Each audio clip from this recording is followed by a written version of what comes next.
Assalamualaikum warahmatullahi wabarakatuh. Perkenalkan, nama saya Fania Azalia dengan NIM 2248 dari kelas 6B Farmasi. Saya membuat video ini untuk memenuhi tugas teknologi bahan alam yang diberikan oleh Pak Hari. Pemilihan dan penyiapan bahan, tahapan pembuatan simplisia ekstrak bahan alam. Yang pertama, pemilihan dan penyiapan bahan. Pemilihan bahan harus dilakukan dengan mengamati taksonomi dari tanaman yang diinginkan. Taksonomi merupakan ilmu tentang penamaan, penggambaran, dan penggolongan organisme, seperti tumbuhan, hewan, mikroorganisme lainnya, dan jamur. Faktor yang mempengaruhi senyawa pada tumbuhan yaitu pertimbangan dalam penentuan jenis bahan. Yang pertama ada musim, yang kedua pengalaman penggunaan turunan, yang ketiga kadar air temurun, yang keempat intensitas paparan matahari, yang kelima kondisi pH atau tanah, alkalin, mikroorganisme, yang terakhir pengujian atau screening. Penyimpanan bahan.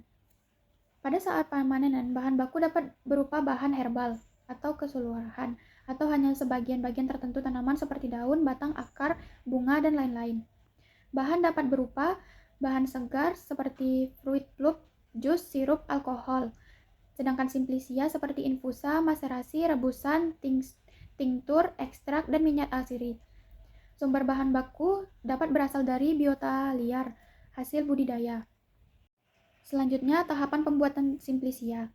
Yang pertama, sortasi basah. Digunakan untuk memisahkan bahan dari kotoran. Yang kedua, pencucian dilakukan dengan air bersih yang mengalir dan dikeringkan. Yang ketiga, perajangan, yaitu pemotongan atau memperkecil ukuran bahan simplisia agar mudah dalam mengeringkan dan pengemasan. Yang keempat, pengeringan. Pengeringan dapat dilakukan dengan sinar matahari, dikeringkan secara angin, atau oven dalam suhu 60 derajat Celcius, microwave, freezing. Yang kelima, pengecilan ukuran. Pengecilan ukuran dapat dilakukan dengan gunting, pisau, blender, dan mortar. Yang keenam, garbing atau sortasi kering. Dilakukan sebelum pengemasan untuk memastikan simplisia bebas dari kotoran. Yang ketujuh, pemeriksaan mutu. Dilakukan dengan identifikasi taksonomi, analisis fisika, kimia, mikrobiologi. Analisis yang dilakukan adalah analisis impurtasi organik dan anorganik, kadar air, kadar abu, susut pengeringan, kadar serat, dan cemaran mikroba. Yang kedelapan, pengemasan atau packaging. Pengemasan tergantung pada tempat tujuan, cara pengangkutan, perkiraan lama perjalanan.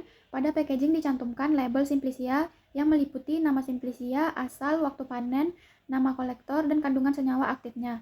Yang terakhir, penyimpanan.